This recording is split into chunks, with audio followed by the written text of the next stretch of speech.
Hello, Sabrina. Hi.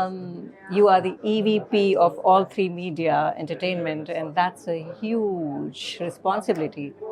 So, tell me about your work domain. That is something that Indians can find useful to know. Sure. Asia Pacific, you are handling Asia Pacific, I Yeah, believe. that's correct. So, Right. 9 years ago, the company asked me to expand the Asia Pacific side of the business. And so I opened an office in Singapore. And really, the goal was to hire a local team and to really give the support and help to our clients that was required, to match the need in the region from our broadcasters and production partners. Okay. So I've been based in Singapore for the past 9 years. And so from the office, we cover all our sales tape from the O3 Media International distribution and also all our formats adaptations, scripted and non-scripted. Right. And All Three Media, I believe, has like over 35,000 hours of content, 10,000 distribution outlets all across the world. What is the key to this magic formula that you have with so much content? I think the O3 Media Group is kind of a federal organization of independent production companies. Together, we have over 50 production companies within the O3 Media Group, but we also collaborate with independent production companies. So we have several first look deals with production companies and also work on a project per project basis with production companies. Okay. And then so O3 Media International is the international side of the business. So we represent all the content that our production company produce, but we also work with and distribute third-party producers. So 60% of the catalog we have comes from internal production company, and around 40% comes from third-party producers. Okay. And third-party producers, and off late, a lot from India, right? There are a lot of co-productions happening, or your work is getting distributed there.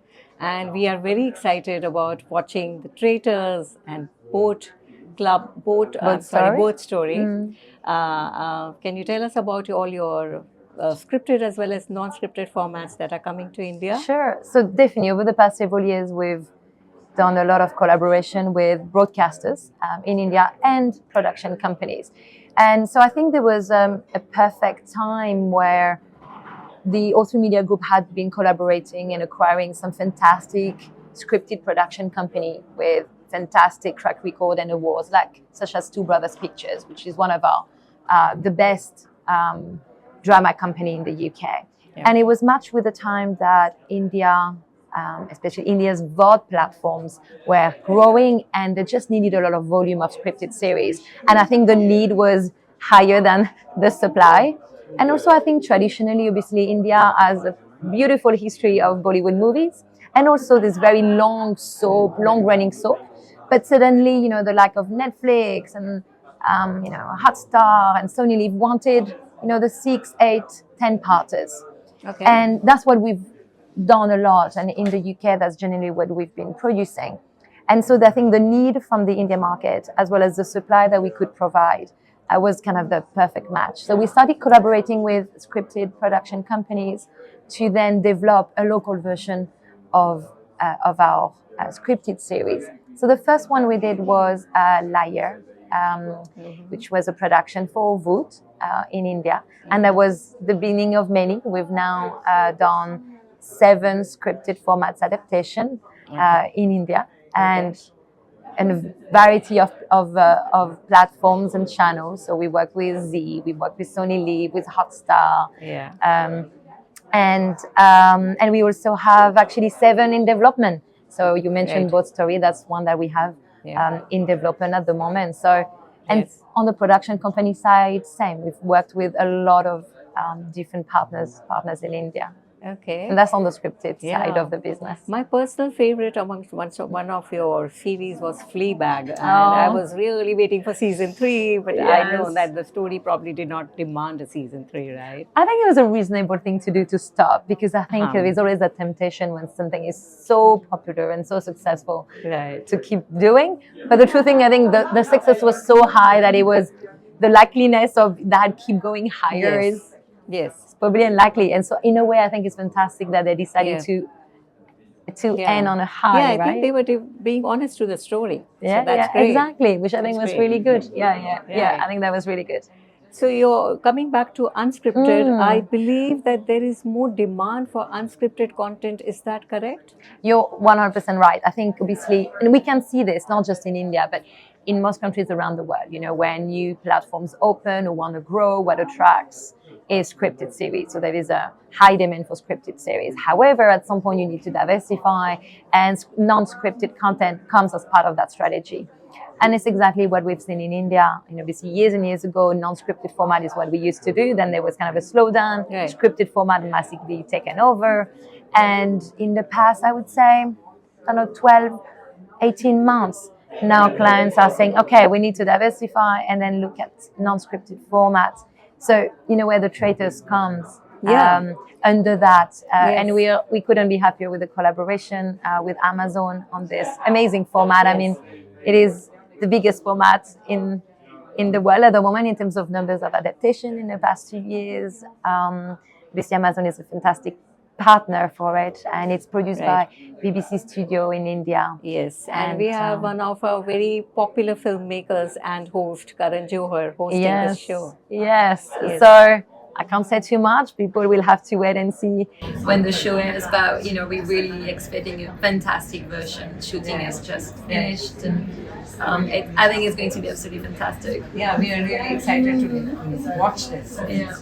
So this is Traitors' 30th version in India, and how do you plan on making it a little different from the rest of the territories? I think it's always important. My opinion on formats is, while you can have a fantastic format structure, I think it's always important to localize it. I mean, it has to be, right? It has to feel as local as possible to attract the audience. So I think with Traitors, we've learned what works and what doesn't. There is some strong gameplay structure that obviously are in place for certain for reasons and what has made it a success.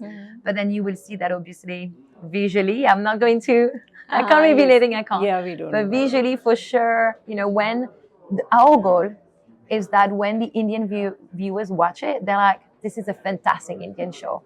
They don't have to even know this is based on another IP, right? Oh, wow. And I think that's what they will really, really get with Traitors India. They will just see a fantastic Indian series. Right. But I can suspect that when they've seen the Indian one, they're like, oh, maybe there is more versions internationally. And what we've seen is that there is really a core fan base of Traitors who then, when they've loved one series, they've been wanting to watch every single version that has been made out there. Yeah. You know, you started this in 2021, this concept, and within a span of 3 years, you've moved to 30 countries. Yeah. What do you think is that key core to this show that has worked so well? I think it was a new proposition on the reality space, you know, kind of the psychological. I think it brings people who love thrillers, psychological drama to it into a reality show.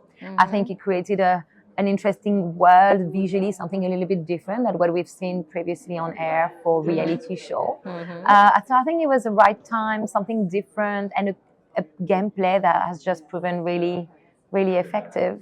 And you've taken this beyond a TV show in terms of the brand, and there are a lot of board games also around them, right? Yeah. Can you talk about that a bit? Yes, it's been a fantastic success on screen, but also off screen. Yeah. We have an entire team at O3 Media that has developed all the licensing and merchandising, and it's obviously the success on channels in the UK and the US has brought all of this possible. But what we realize is a great way to engage the audience when the show also is not on air, and kind of bring a 360 engagement with the audience. So you're right, we've had board games that were sold out really quickly, card game, a lot of apparel, gifts. We're also working at the moment on a live immersive experience. So I think it's fantastic for the audience because they can interact with the brand outside of what they see on TV. And it's also a fantastic opportunity for our partners, broadcasters, to also, you know, get extra revenue, different verticals of revenue. Of course, of course. And at MIPCOM, I learned that, 50% of scripted series come from UK, US, and Turkey. And we are definitely hoping to bring a lot more to India. So what is it that you are looking from India? in terms of collaborations as well as licensing? Yeah, I mean, obviously, we want to keep working with our partners as we have done on some of our IP. But I think as a company, we're very much open to looking at very type of collaboration.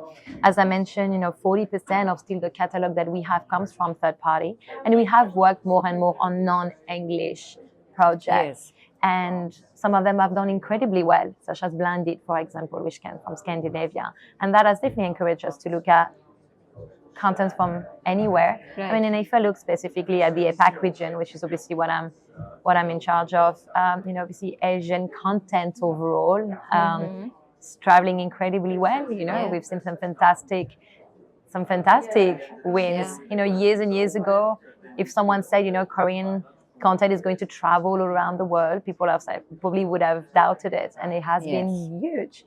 So there's no reason, and I think it's not no reason, but the rest of the Asian content, including Indian content, are definitely getting a lot more attraction. I mean, some beautiful Indian production have got worldwide recognition, right, recently on some fantastic awards.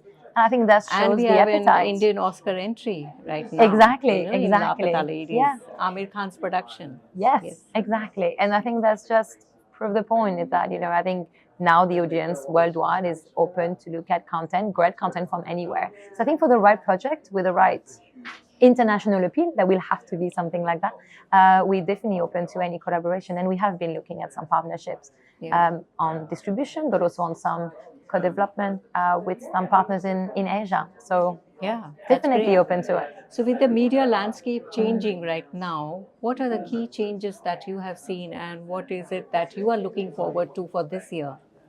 I think flexibility is a big thing. I think something that has made us successful worldwide, but I like to think of Asia, has been flexibility. As you said, the market is drastically changing, the rights requirements, the AI and all of that. You have to just keep an open mind, and I think also media, while it's become a huge company, we have been able to be very accommodating and flexible and understanding of our clients' requirement, and I really think that's something that has been key to us being successful. Okay. Well, all the very best to Thank all you the very projects much. that you are here at BIPCOM for, and Thank you. thank you.